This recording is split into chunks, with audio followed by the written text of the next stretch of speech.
Hi friends, మీకు ఈ video నచ్చితే లైక్ చేయండి, సబ్స్క్రైబ్ చేయండి. నందిని వైష్ణవి దగ్గరికి వచ్చి తను తీసుకువచ్చిన గిఫ్ట్ని తీసుకొని వెళ్ళి Vaishnavi wish many more happy returns of the ఉంటుంది. ఆ మాటలు వినగానే అక్కడున్న వైష్ణవి అయితే చాలా థ్యాంక్ యూ అని చెప్పేసి అంటూ ఉంటుంది. ఆ మాటలు వినగానే అక్కడున్న నందిని మాత్రం నీకు ఈ సంవత్సరం చాలా కొత్తగా ఉండాలి అని నేను కోరుకుంటున్నాను. ఈ పుట్టినరోజుతో నీ జీవితం మలుపు తిరగాలి అని నేను కోరుకుంటున్నాను మనస్ఫూర్తిగా అని చెప్పేసి అంటుంది.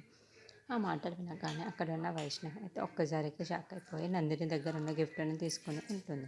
సరే, చాలా థ్యాంక్స్, ఇప్పుడు నేను లోపలికి వెళ్ళి వస్తాను అని చెప్పేసి లోపలికి వెళ్తూ ఉంటుంది.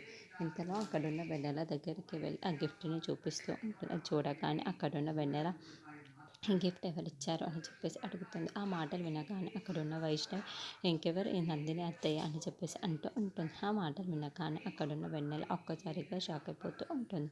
ఇంతలో అక్కడున్న వైష్ణవి మాత్రం ఈ గిఫ్ట్ ఏముందామో చూద్దామా అని చెప్పేసి అంటూ ఉంటుంది. ఇంతలో అక్కడున్న వరలక్ష్మి అజ్జ ఇంట్లో ఉన్న వాళ్ళందరూ వైష్ణవి బర్త్డేని చాలా గ్రాండ్గా జరుపుకుంటూ చాలా సంతోషిస్తూ ఉంటారు. అది చూసిన నందిని మాత్రం చాలా కోపంగా నవ్వుకొని ఈ నవ్వులు ఎంతసేపు ఉండి ఇంకా కొన్ని నిమిషాలు మాత్రం మీ జీవితం అల్లకల్లాలం అయిపోతుంది వైష్ణవి అని చెప్పేసి అంటుంది. అలాగే నా పగ కూడా చాలా వేగంగా తీరిపోతుంది అనిపిస్తుంది అని చెప్పేసి అనుకుంటూ వాళ్ళని చాలా కోపంగా చూస్తూ అక్కడి నుండి వెళ్ళిపోతూ పోతుంది.